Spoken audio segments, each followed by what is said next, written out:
coming in without a business education background, I wanted to feel confident when I talked about finance and accounting, and I really achieved that at the MBA. I was originally working for a small iron ore producer in northern Quebec, and I decided I was interested in more of the business development, bigger picture, and Schulich is one of the only institutions in Canada that offers this specialization in mining. The MBA route for me was about upskilling and transferring, changing direction a little bit.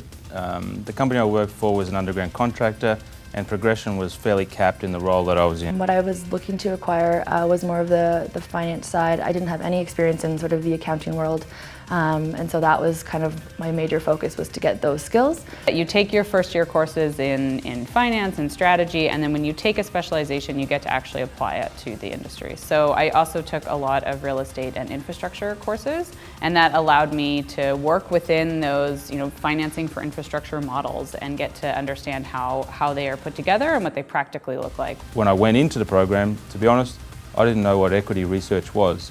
I gained exposure to equity research within the MBA program, and that's the career path that I took when I graduated. Toronto being the hub of mining, it is obviously great access to industry leaders and professionals. Every single one of our classes, I would say, we had a guest lecturer. We would have a lot of our presentations were evaluated by industry professionals, which is such a great experience to have them asking you questions and sharing their knowledge. The connections that I made at Schulich, really, they were key in me landing a position. These opportunities don't open up otherwise. It's really about who you know and the connections that you have.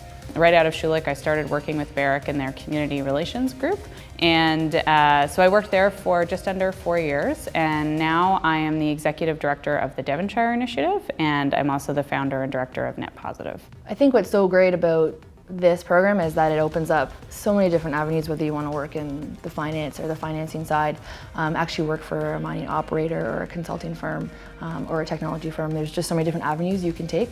What drives me in my work is the potential to have huge impact. The mining industry is enormous in all ways. It's big trucks, big holes, big social impacts, big environmental impacts, and I think that's what makes it really interesting. Absolutely. If I had my time again, I would do it all the same. It is a big call, but for me, it was 100% worth it.